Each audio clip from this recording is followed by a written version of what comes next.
Hi everyone, and welcome to my small-scale permaculture urban homestead. We are going to talk about what to do in January in a Zone 5 urban garden. So, number one, clean up the garden. In January, especially here in Zone 5, we have very short growing season.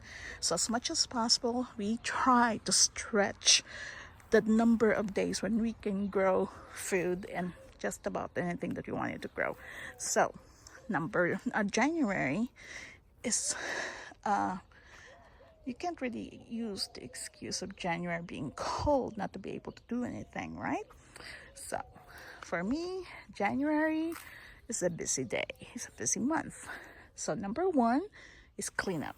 We clean the heck out of this. Like you pick up all the, like those planters, like cups that is all over the place, the old growth, you clean them all up so you'll be ready to plant for the growing season. So you just clean them all up. Like these are old tomatoes and cucumbers right here. So you clean that up.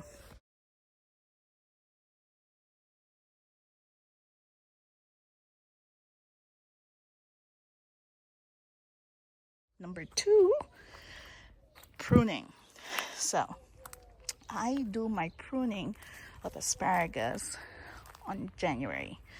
Other people do it around fall. I do it in January because based on my experience, I get better harvest when I let nature do its thing.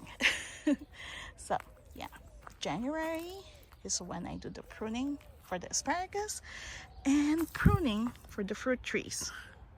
I do that in January. So as I don't know if you can remember, but 5 years ago, I planted all these fruit trees from stick looking plants from Tractor Supply because I am not rich. I have very little budget to work on, and 5 years later, look at how they look like.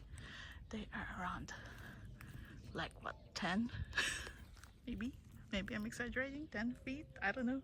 I'm 5 foot, and these are like reaching out to those power lines, so I really need to start cutting them up. Like look at this mulberry tree that I planted.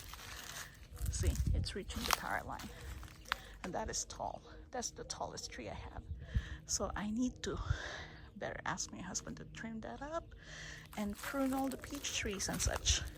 So yeah, number two, pruning.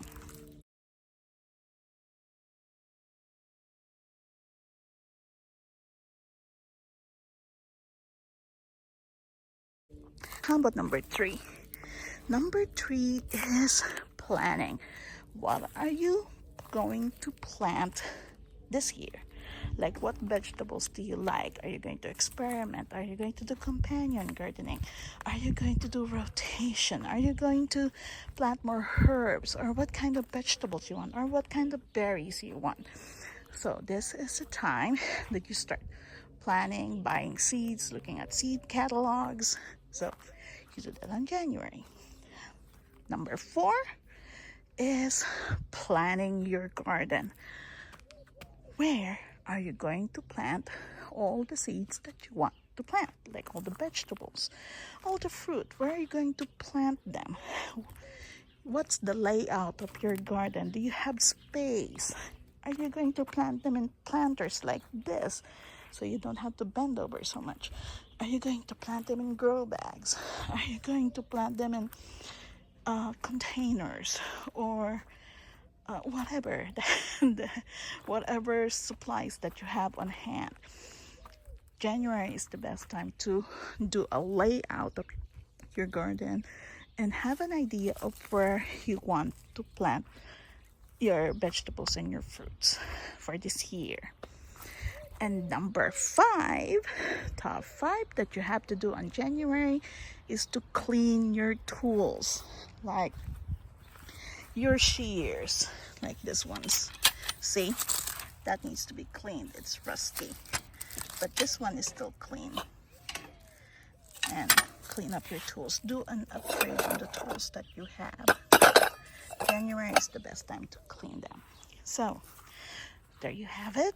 The top 5 things that you have to do on January on the Zone 5 garden.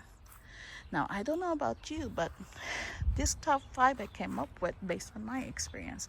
I don't know what your experiences are, but I am sharing what is mine, and I hope that it would help yours so you won't be so stressed, because gardening is not supposed to be stressful. It's supposed to be relaxing. Like, that's the reason why I went into gardening and transformed my garden into a mini jungle, is to help with my mental health.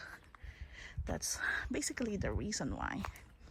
And then, you know, the harvest that you get, the satisfaction of eating good food, organic food, is like cherry on top. So yeah, I hope that helps you guys, and I'll see you on the next video. God bless. Bye.